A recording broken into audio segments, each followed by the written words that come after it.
Hello my lovely students, welcome to Ganit Vigyan. मैं हूं आपकी ट्यूटर शालिनी। आज की वीडियो में हम प्रैक्टिस करेंगे एक्सरसाइज 6B के question number 4 to 7। So let's start our video.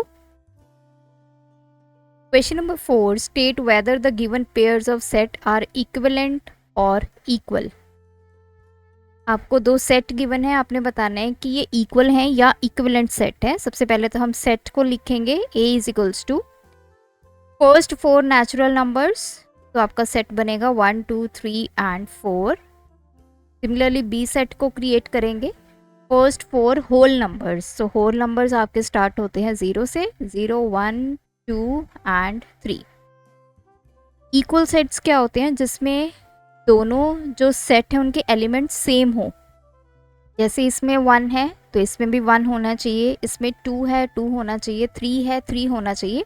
लेकिन इसमें एलिमेंट 4 है और इसमें क्या है 0, जिस वजह से ये इक्वल सेट तो नहीं हुए। अब हम इक्विवेलेंट चेक करेंगे। इक्विवेलेंट के लिए हमें इनका कार्डिनल नंबर फाइंड करना होगा। So N of A find करेंगे। टोटल कितने एलिमेंट्स है? 1 2 3 and 4। Similarly N of B find करेंगे, ये भी हमारे पास 4 है। अब एन ऑफ ए हमारे पास एन ऑफ बी के इक्वल आ गया, therefore the sets are equivalent sets. Second है a equals to set of letters of the word follow. So F O L, L repeat हो गया, O हम already लिख चुके हैं, then is W। Similarly B के लिखेंगे set of letters of the word wolf, W O L F। अब देखिए W इसमें है, इसमें भी है, O इसमें है, ये है L है, F है। तो दोनों सेट के आपके एलिमेंट्स जो हैं वो एग्जैक्टली सेम हैं, therefore the sets are equal. देखिए इसमें ऐसा नहीं है कि ऑर्डर भी सेम होना चाहिए, ऑर्डर कुछ भी हो सकता है। जैसे इसमें F पहले है, यहाँ पे F लास्ट में है, यहाँ पे W लास्ट में है, यहाँ पे W पहले है। तो ऑर्डर डजेंट मैटर, सिर्फ आपने एलिमेंट्स देखने, एलिमेंट्स आपके सेम होने चाहिए। Third one is E equals to even natural numbers less than 10। 10 से छोटे आपके इवन नेचुरल नंबर्स। सो 2 4 6 और 8। 10 नहीं लेंगे क्योंकि लेस देन 10 बोला है।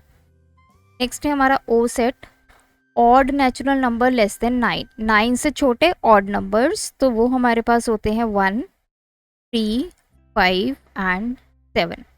तो ये इक्वल तो नहीं है क्योंकि एलिमेंट्स इनके अलग अलग हैं। इक्विवेलेंट के लिए चेक करेंगे, एन ऑफ ई फाइंड करेंगे 1 2 3 4।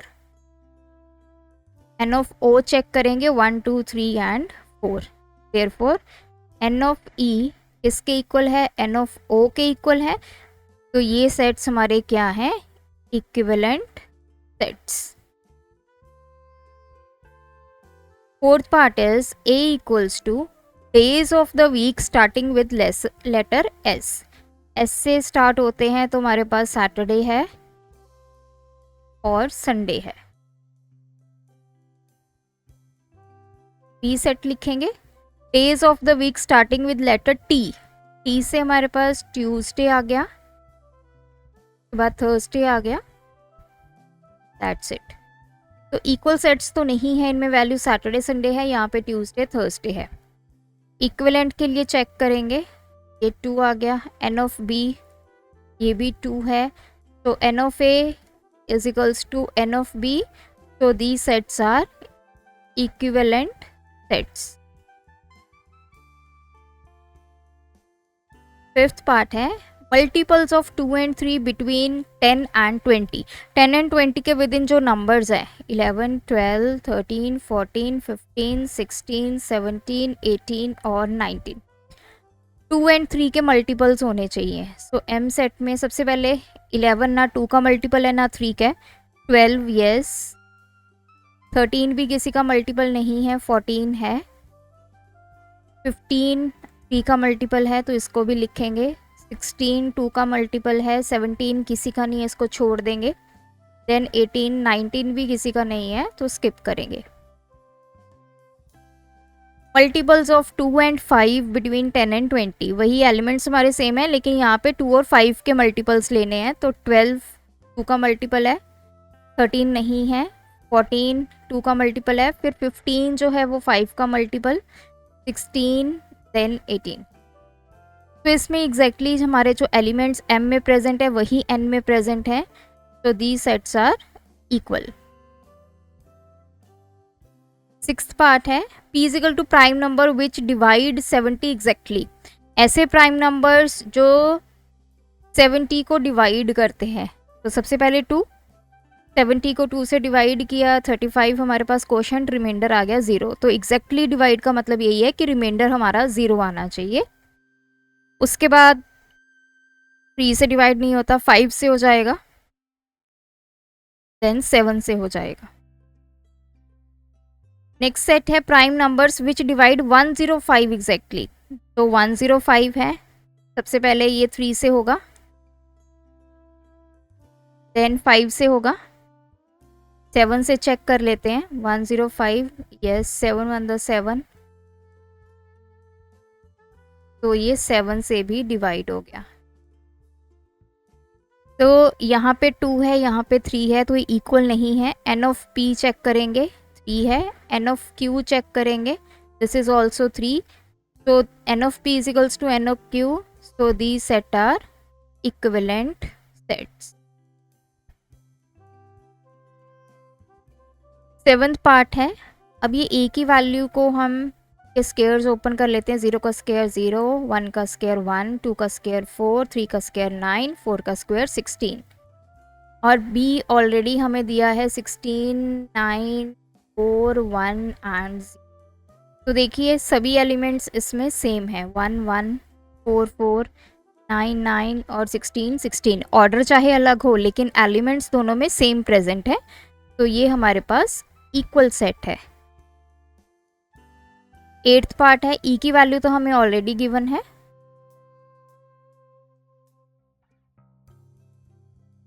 f सेट निकालते हैं। Even natural numbers between 6 and 18, 6 और 18 के मतलब 7 से लेके 17 तक इवन नंबर्स फाइंड करने। 7 के बाद आ जाएगा 8, देन 9 छोड़ देंगे, 10, 12, 14 और 16। तो देखिए जो एलिमेंट्स e में प्रेजेंट है वही f में प्रेजेंट है। तो this is equal set. Ninth part है, s u p e r। s फिर से आ गया तो इसको नहीं लिखेंगे, उसके बाद t, देन i आ गया, t रिपीट हो गया, i रिपीट हो गया, o, देन n। अब b सेट लिखेंगे, j u r i s t, उसके बाद i रिपीट हो गया, then c, then t, then i फिर से आ गया, फिर आ गया o, then n। So equal तो नहीं है। अब हम n ऑफ a फाइंड कर लेते हैं। 1 2 3 4 5 6 7 8 9। n ऑफ b फाइंड करेंगे, 1 2 3 4 5 6 7 8 9 एंड 10। तो ना तो ये सेट इक्वल है ना ही ये इक्वलेंट है, क्योंकि n of a n of b के इक्वल नहीं आया। तो neither equal nor equivalent. Next question is, examine which of the following sets are the empty sets. The first is set of triangle having 3 equal sides. तो हमें ये बताना है कि कौन सा सेट empty है। तो उसने बोला ऐसे ट्रायंगल का सेट जिसमें 3 इक्वल साइड्स होंगी, तो वो हमारे पास होता है इक्विलेटरल ट्रायंगल। तो इस सेट में तुम्हारे पास वैल्यू होगी, तो ये हमारा एम्प्टी सेट नहीं है, तो ये नॉन एम्प्टी सेट है। Second is the set of lines in your class. अब आपके क्लास में या तो गर्ल्स होंगी या बॉयज़ होंगी, सभी स्टूडेंट्स ही हैं, लाइन्स आपकी क्लास में प्रेजेंट नहीं होगा। सो दिस इज एम्प्टी सेट। तो हम ऐसा कोई भी सेट नहीं बना सकते जिसमें लाइंस हम बना पाए एक क्लास के अंदर। Third is x such that x plus 3 is equals to 2 and x belongs to natural number. तो पहले x देख लेते हैं कितना है। तो x is equals to 2 minus 3, x is equals to -1। x की वैल्यू हमारे पास -1 आ रही है, लेकिन इसने क्या बोला है कि x हमारा नेचुरल नंबर है, तो ये तो नेचुरल नंबर की कैटेगरी में नहीं आते नेगेटिव नंबर्स, तो हम इस सेट में कोई भी एलिमेंट नहीं डिस्प्ले कर सकते। So this is empty set.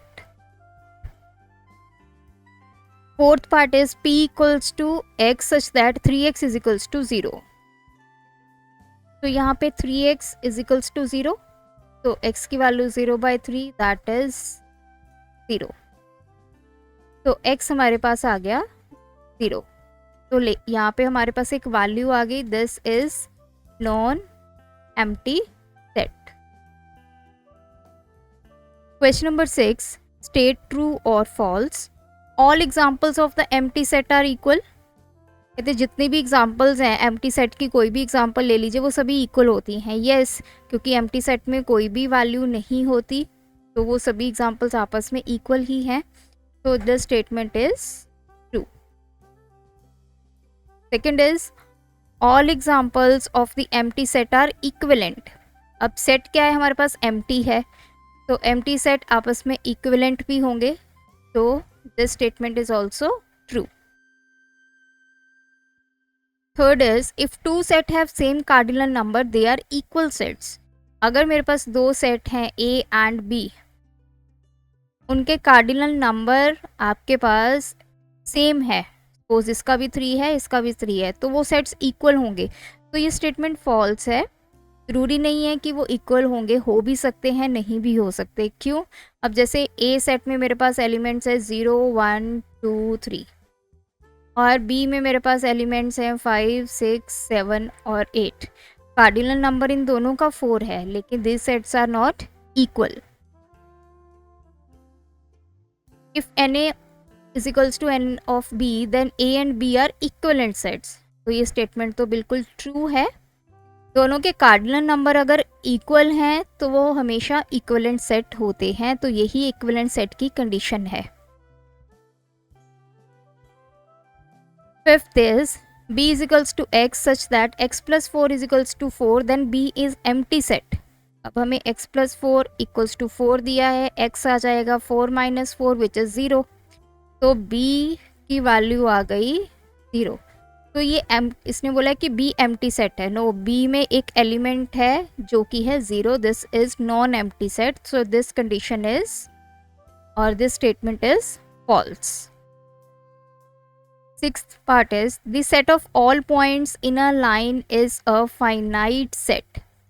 किसी भी लाइन में अगर आपके पास पॉइंट्स होते हैं वो फाइनाइट सेट है, तो दिस इज फॉल्स। वो इनफाइनाइट सेट है, we can't count the all the points in a line. 7 the set of letters in your mathematics book is an infinite set। Set of letter in your mathematics books, तो कहते हैं कि इसमें जो आपके letters हैं वो क्या हैं, इस बुक के अंदर इनफाइनाइट है। नो, जो हमारे लेटर्स हैं, हमें पता है कि इंग्लिश में हमारे पास 26 जो हैं अल्फ़ाबेट्स हैं, तो हम इजीली उनको काउंट कर सकते हैं। वो इनफाइनाइट सेट नहीं है, वो फाइनाइट सेट है। तो ये आपकी स्टेटमेंट भी क्या हो गई, फॉल्स। m की वैल्यू ये है, n की वैल्यू ये है, इसने लिखा है m इक्वल्स टू n, मतलब ये इक्वल सेट है। तो m तो हमें क्लियरली दिया गया है। x is a factor of 12 के फैक्टर्स, तो 1 2 3 4 6 एंड 12। क्या m n के इक्वल है? इसमें एलिमेंट्स अलग हैं, इसमें एलिमेंट्स अलग हैं, तो ये कंडीशन भी आपकी क्या है, फॉल्स। 9th पार्ट है set of whole numbers greater than 50 is infinite set. 50 से बड़े whole numbers 51, 52, 53 and so on. तो ये आपके पास एक सेट है। कहते हैं कि ये इनफाइनाइट सेट है, तो ये क्या है हमारे पास ट्रू है, क्योंकि हम इनके एलिमेंट्स को काउंट नहीं कर सकते। If A and B are two different infinite set, then n of A is equals to n of B। तो कहते हैं कि अगर आपके पास A और B two different infinite set है, A की भी कोई एंडिंग हमारे पास नहीं है, B की भी कोई एंडिंग हमारे पास नहीं है, ये दोनों इनफाइनाइट सेट है, सो n of A is equals to n of B। तो इनफाइनाइट सेट्स हैं तो हम काउंट तो नहीं कर सकते, तो वी कैन अज्यूम कि n of A हमेशा n of B के इक्वल ही आएगा, because these are two infinite sets. तो this statement is also true. Question number 7, which of the following represents the null set. इनमें से null set कौन क्या क्या रिप्रेजेंट करता है? तो देखिए, ये हमारे पास एक ऐसा सेट है जिसमें हमारे पास क्या है, वैल्यू है एक, दैट इज 0। ये तो सेट ही नहीं है, क्योंकि सेट हम ऐसे नहीं लिखते हैं। एक तो नल सेट आपके पास ये हो गया, दैट इज 5, अकेला 5। दूसरा नल सेट ऐसे लिखा जाएगा, आपके पास ब्रैकेट्स होंगी लेकिन अंदर कोई एलिमेंट नहीं होगा, this is the wrong way. तो ये दो मेथड्स हैं जिनकी हेल्प से हम नल सेट को रिप्रेजेंट कर सकते हैं। एक है 5 और दूसरा आपकी ब्रैकेट्स और उसके अंदर कोई भी एलिमेंट प्रेजेंट ना हो। इसी के साथ हमारी ये एक्सरसाइज कंप्लीट होती है। आप सभी क्वेश्चंस की प्रैक्टिस कीजिए, कोई डाउट है तो आप कमेंट ड्रॉप कीजिए। Thanks for watching. बढ़ाना है ज्ञान, फॉलो गणित विज्ञान।